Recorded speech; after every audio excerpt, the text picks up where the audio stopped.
இங்க பாரு லக்கி, இந்த தீவு மொத்தமும் ஒரே தங்க ஸ்ட்ராபெரிகளா இருக்கு. அட ஆமாமா, இது ரொம்பவே மின்னுது. கண்டிப்பா இது தங்கமா தான் இருக்கும்னு நினைக்கிறேன். சரி லக்கி, நாம இதுல இருந்து நம்மளுக்கு தேவையான கொஞ்சம் ஸ்ட்ராபெரிகளை எடுத்துக்கலாம் அப்படின்னு சொல்லிட்டு மீனும் லக்கியும் ஆப்பிள் பழத்தை பறிச்சு சாப்பிட்டுட்டு வரும்பொழுது அவங்களுக்கு தேவையான 2 3 ஸ்ட்ராபெரி பழங்களை எடுத்துட்டு வந்தாங்க. வந்தவங்க அந்த போட்ல இருக்கிற ஓட்டையை சரி செஞ்சு திரும்பவும் அவங்களோட வீட்டுக்கு போயிட்டாங்க. வீட்டுக்கு போனவங்க அந்த ஸ்ட்ராபெரி பழம் கிடைச்சதால அதுல வர்ற பணத்தை வச்சு கொஞ்சம் பறவைங்களை கூப்பிட்டு வீட்டுல விருந்து வச்சாங்க. அந்த விருந்துக்கு காகங்களையும் கூப்பிட்டு இருந்தாங்க. உன்கிட்ட இருந்தது ஒரே ஒரு மாமரம், அதுவும் இப்ப இல்ல. ஆமா, அந்த போட்டை வச்சா நீ இவ்வளவு சம்பாதிச்ச? விருந்து வைக்கிற அளவுக்கு உன்கிட்ட பணம் வந்துச்சா என்ன? கோரி. என்னோட போட்டு ஒரு நாள் ஒரு தீவுல கரை உதவுச்சு. அந்த தீவுல இருந்து எனக்கு தங்க ஸ்ட்ராபெரிகள் கிடைச்சிச்சு.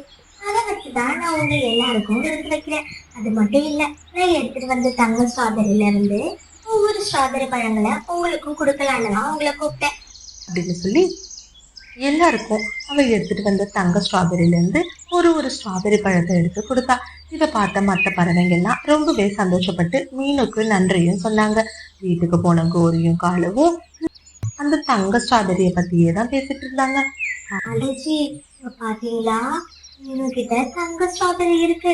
நாளைக்கு நம்மளும் ஒரு போட்டை செஞ்சு அந்த தீவுக்கு போயிட்டு அங்க இருக்கிற எல்லா ஸ்ட்ராபெரியையும் பறிச்சுட்டு வந்துடணும். நான் மனசுல நினைச்சேன், நீ சொல்லிட்ட. மறுநாள் காலையில பொழுது விடிஞ்சதும் காகங்கள் அந்த தீவை தேடி பயணம் பண்ண ஆரம்பிச்சாங்க. ஒரு வழியா தங்க ஸ்ட்ராபெரி தீவை கண்டுபிடிச்ச காகங்கள் அங்க இருக்கிற ஸ்ட்ராபெரிய பார்த்தோன்னு மெய் மறந்து நின்னாங்க. ஆலோஜி, இங்க பாருங்க, இந்த தீவு மொத்தமும் ஸ்ட்ராபெரிகள் தான். நீங்க ஒண்ணு பண்ணுங்க, எல்லா ஸ்ட்ராபெரி பழத்தையும் பாருங்க. எப்படியாச்சும் நம்ம இதை எடுத்துட்டு நம்ம வீட்டுக்கு போயிடணும் அப்படின்னு சொல்லி பேராசப்பட்டவங்க எல்லா ஸ்ட்ராபெரி பழத்தையும் பறிச்சு போட்ல ஏத்திட்டு பயணம் பண்ண ஆரம்பிச்சாங்க. ஆத்தோட நடுப்பகுதிக்கு போனதும் வெயிட் தாங்க முடியாம போட் கொஞ்சம் கொஞ்சமா தண்ணிக்குள்ள போக ஆரம்பிச்சிச்சு. ஒரு பாடு இட தாங்காம போட்டு கொஞ்சம் கொஞ்சமா தண்ணிக்குள்ள மூழ்கிட்டு இருக்கு. என்ன செய்யறதுன்னே தெரியலையே. ஆலோஜி, அதெல்லாம் ஒண்ணும் முழுந்தாது. இன்னும் கொஞ்சம் தூரம் தானே, நீங்க போட்டை கொஞ்சம் வேகமா ஓட்டுங்க அப்படின்னு கோரி சொன்னா. இல்ல கோரி, எனக்கு என்னமோ ரொம்ப பயமா இருக்கு. நாம வேணா ஒண்ணு பண்ணலாம். இதுல இருந்து ஒரு 2 கூட ஸ்ட்ராபெரி எடுத்து தண்ணிக்குள்ள போட்டுடலாம். அப்போ வெயிட் கொஞ்சம் குறையும், நாமளும் பாதுகாப்பா வீடு போய் செஞ்சிடலாம். ஆலோஜி, உங்களுக்கு என்ன பைத்தியம் பிடிச்சிட்டா என்ன? நம்ம எவ்வளவு கஷ்டப்பட்டு இந்த தங்க ஸ்ட்ராபெரி எடுத்துட்டு வரோம், இதை போய் தண்ணிக்குள்ள போடுறேன்னு சொல்றீங்க? அதெல்லாம் இதுல இருந்து ஒண்ணு கூட எடுத்து போடக்கூடாது. கொஞ்சம் கொஞ்சமா போக போக போட்டு மொத்தமும் நில தடுமாறி தண்ணிக்குள்ள விழுந்துட்டு நீச்சல் தெரியாத பேராச காகங்கள் 2 பேரும் போட்டு கீழே விழுந்ததும் அந்த தண்ணியில விழுந்து இறந்து போயிட்டாங்க. பாலு சொன்ன மாதிரி கொஞ்சம் தங்க ஸ்ட்ராபெரிகளை எடுத்து தண்ணியில வீசி இருந்தா கண்டிப்பா காகங்கள் 2 பேரும் இப்போ உயிரோட இருந்திருப்பாங்க.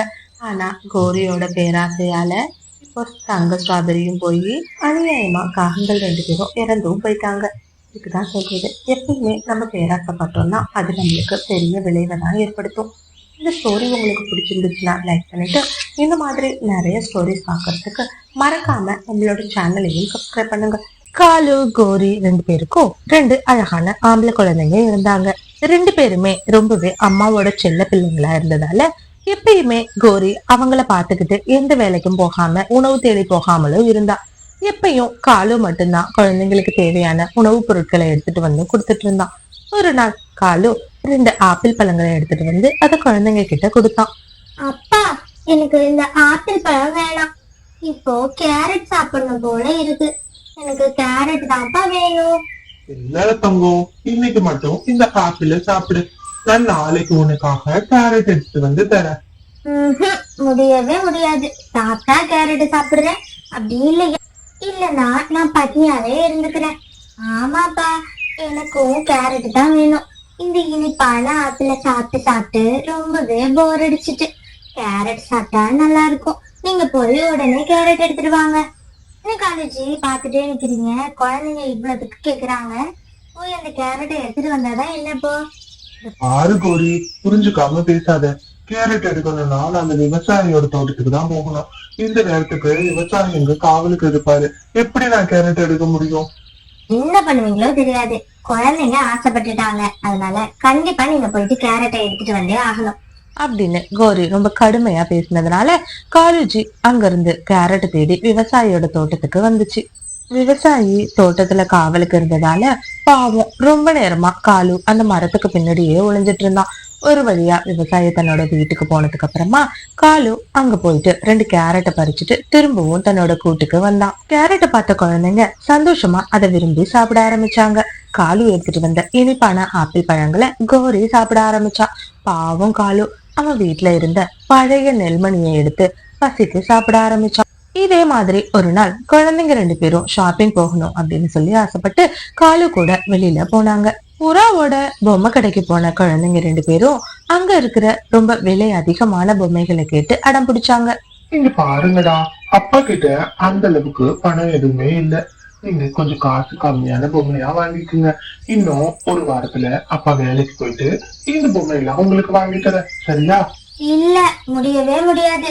அம்மா சொல்லிதான் அனுப்புனாங்க, உங்களுக்கு என்ன பிடிச்சிருக்கோ அதை நீங்க வாங்கிக்கீங்கன்னு. எங்களுக்கு இப்போ இந்த பொம்மை வாங்கி தந்தே ஆகணும். அப்படி இல்லைன்னா நேரா நாங்க அழைச்சிட்டே போய் அம்மா கிட்ட உங்களை மாட்டி விட்டுருவோம் அப்படின்னு சொல்லி குழந்தைங்க 2 பேரும் மாறி மாறி அடம் பிடிக்க ஆரம்பிச்சாங்க. பாவம் என்ன பண்றதுன்னே புரியாத காலு நேரா புறா கிட்ட போய் இப்படி பேச ஆரம்பிச்சிச்சு. இங்க பாருங்க புறாண்ணா, குழந்தைங்க ரொம்பவே ஆசைப்பட்டு கேக்குறாங்க. அதனால அந்த பொம்மையை மட்டும் இப்போதைக்கு கடனா கொடுங்க.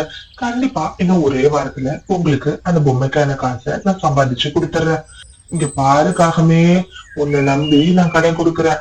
ஒரு வாரத்துல எனக்கு காசு வரல அப்படின்னா உன் வீட்டு வாசல்ல வந்து நிப்ப, பாத்துக்கோ. இல்லன்னா நீங்க என்னை நம்பி கொடுக்கலாம். கண்டிப்பா நான் ஒரே வாரத்துல உங்களோட காசை திருப்பி கொடுத்துறேன் அப்படின்னு சொன்னதும் உடனே புறாவும் குழந்தைங்க ஆசைப்பட்ட எல்லா பொம்மையையும் கொடுத்துச்சு. இத பார்த்துட்டு குழந்தைங்களும் ரொம்பவே சந்தோஷப்பட்டாங்க. வீட்டுக்கு வந்த குழந்தைங்க அந்த பொம்மையை வச்சு விளையாட ஆரம்பிச்சாங்க.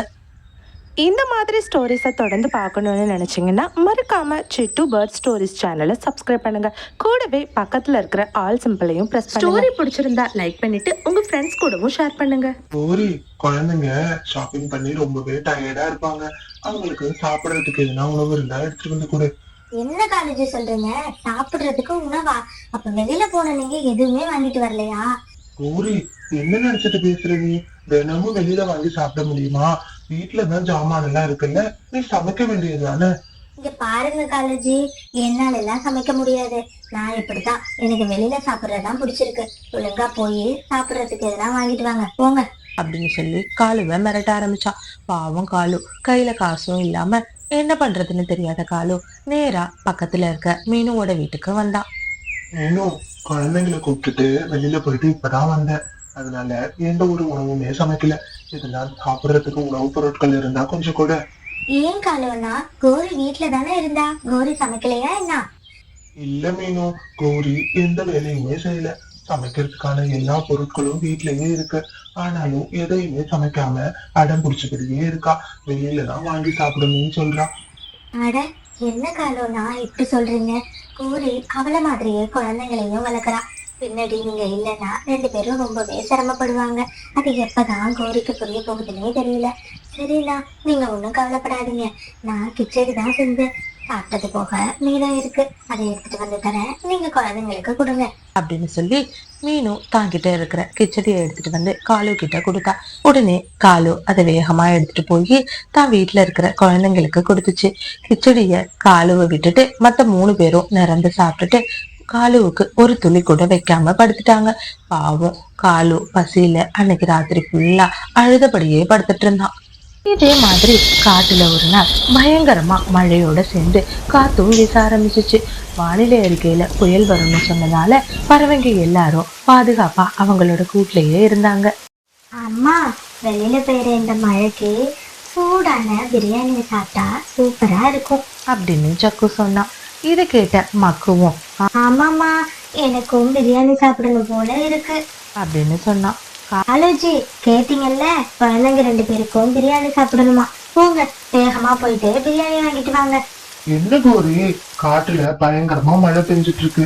இன்னும் கொஞ்ச நேரத்துல புயல் அடிக்க போகுதுன்னு சொல்றாங்க. இப்ப போய் என்ன பிரியாணி வாங்குறதுக்கு போக சொல்ற? காலேஜி, அதெல்லாம் ஒண்ணும் பண்ணாது. என்னைக்கு வானிலை அறிக்கையில சொன்னது நடந்திருக்கு. நீங்க போய் குழந்தைங்களுக்காக பிரியாணி வாங்கிட்டு வாங்க. இல்ல கோரி, என்னால கண்டிப்பா இன்னைக்கு போக முடியாது. அப்படி போனா அது என்னோட உயிருக்கு கூட ஆபத்தா முடியலாம். ஓ, அப்படின்னா உங்களுக்கு உங்களோட உயிர் தான் முக்கியம். நம்ம குழந்தைங்க கஷ்டப்படுறத நினைச்சலாம் உங்களுக்கு எந்த கவலையுமே இல்ல. இப்படி குழந்தைங்க மேல அக்கறையே இல்லாம இருக்கிறதுக்கு நீங்க ஒரே திரியா செத்து போயிடலாம். நான் பாட்டுக்கு என் பிள்ளைகளை பார்த்துட்டு பத்திரமா இருப்பேன் அப்படின்னு சொல்லி ரொம்பவே வார்த்தையால நோகடிக்க ஆரம்பிச்சா. கோரி பேசுற வார்த்தையை கேட்க முடியாத காலு அங்கிருந்து அழுதுகிட்டே பிரியாணி வாங்கறதுக்காக அந்த காத்து மழையில வெளியில பறக்க ஆரம்பிச்சான். காட்டுல பயங்கரமா மழையோட சேர்ந்து புயல் காத்தும் வீச ஆரம்பிச்சிச்சு. ஒரு அளவுக்கு மேல காலுவால அந்த காத்தை எடுத்து பறக்க முடியல. பாவம், காத்தை இழுக்கிற இழுப்புக்கெல்லாம் அங்கேயும் எங்கேயும் மோதி மோதி பறக்க ஆரம்பிச்சான். ஒரு அளவுக்கு மேல அவனால தாக்கு பிடிக்க முடியாம காத்தோட திசையிலேயே பறக்க ஆரம்பிச்சான். கொஞ்ச தூரம் போனதுக்கு அப்புறமா காத்து வேகமா காலுவை பிடிச்சு கீழே தள்ளினுச்சு. ஆகும், காலு அங்க இருக்கிற ஒரு பாறையில தலை அடிபட்டு அந்த இடத்துலயே இறந்தும் போயிட்டான். எதுவுமே தெரியாம குழந்தைங்களும் கோரியும் காலு பிரியாணி வாங்கிட்டு வருவான் அப்படின்னு சொல்லிட்டு கூட்டுல காத்துட்டு இருந்தாங்க. இந்த மாதிரி ஸ்டோரிஸை தொடர்ந்து பார்க்கணுன்னு நினச்சிங்கன்னா மறக்காமல் சிட்டு பேர்ட் ஸ்டோரிஸ் சேனலை சப்ஸ்கிரைப் பண்ணுங்கள். கூடவே பக்கத்தில் இருக்கிற ஆல் சிம்பிளையும் ப்ரெஸ் ஸ்டோரி பிடிச்சிருந்தா லைக் பண்ணிவிட்டு உங்கள் ஃப்ரெண்ட்ஸ் கூடவும் ஷேர் பண்ணுங்கள். மறுநாள் காலையில பொழுதும் விடிஞ்சிச்சு. அது வேக வேகமா மீனும் காலுவோட வீட்டுக்கு வந்தா. கௌரி, கௌரி, என்னாச்சு மீனு, எதுக்காக இப்படி கத்திட்டே வர? ஆறு காலு ஒரு நாள் இறந்துட்டாரு. நேற்று மழையில எதுக்காக அவர் வெளியில போனாரு?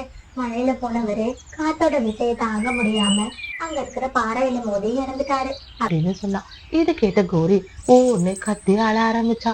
உடனே குழந்தைங்க 2 பேரும் அம்மா, அப்படின்னா இன்னைக்கும் அப்பா பிரியாணி வாங்கிட்டு வர மாட்டாரா? எதுக்காகமா அப்பா பிரியாணி வாங்காம இறந்து போனாரு? எனக்கு உடனே பிரியாணி சாப்பிடணும் அப்படின்னு சொல்லி அழ ஆரம்பிச்சா. உடனே இதை கேட்ட கோரி, இங்க பாரு ஜக்கு, இப்போ உங்க அப்பாவே உயிரோட இல்ல, இப்பயும் நீ பிரியாணி பிரியாணின்னு கேட்டுட்டு இருக்க.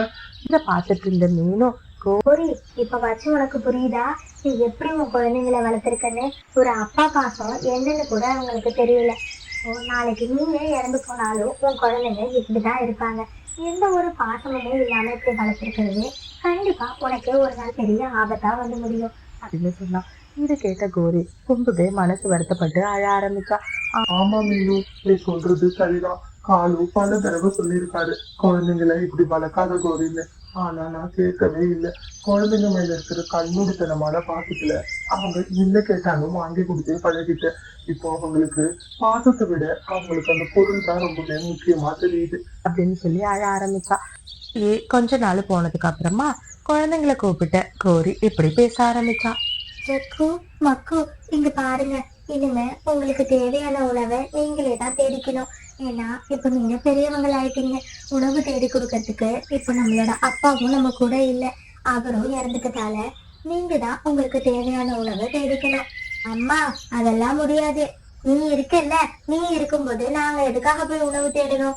எங்களுக்கு தேவையான உணவை நீ போய் எடுத்துட்டு வா அப்படின்னு சொன்னா.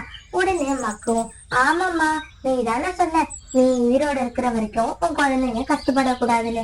இப்பதான் நீ உயிரோட இருக்கியே, அப்புறம் என்ன, நீ போய் உணவை தேடி எடுத்துட்டு வா. அப்படி இல்லையா, நாங்க வெளியில போய் எங்களுக்கு தேவையான உணவை தனித்தனியா சாப்பிட்டுக்கிறோம். நீ பட்னியாவே கடந்து செத்துரு அப்படின்னு சொல்லி ஜக்கு ரொம்பவே மனசு புண்படுற மாதிரி பேசினா. ஜக்கு பேசின வார்த்தையை கேட்டு கோரி ரொம்பவே மனசு உடைஞ்சு அழ ஆரம்பிச்சா. நீங்க பல தடவை சொல்லியிருக்கீங்க நான் இல்லாம போனாதான் உனக்கு என்னோட அருமை புரியும்னு. இப்போ நீங்க இல்லாம போனதும் நான் ஒரு அனாதையா மாறிட்டேன். நான் பாசம் காட்டி வளர்த்த பசங்களும் என் மேல பாசமா இல்லை. நீங்க இல்லாத உலகத்துல நானே இருக்க மாட்டேன். எப்படியாச்சும் என்னை கூப்பிட்டு போயிடுங்க அப்படின்னு சொல்லி தான் பண்ணின தப்பெல்லாம் நினைச்சு வருந்தி கோரி அழ ஆரம்பிச்சா. இந்த ஸ்டோரி உங்களுக்கு பிடிச்சிருந்துச்சுன்னா லைக் பண்ணிட்டு இந்த மாதிரி நிறைய ஸ்டோரிஸ் பார்க்க மறக்காம சிட்டு பேர்ட் ஸ்டோரிஸ் சேனலை சப்ஸ்கிரைப் பண்ணுங்க.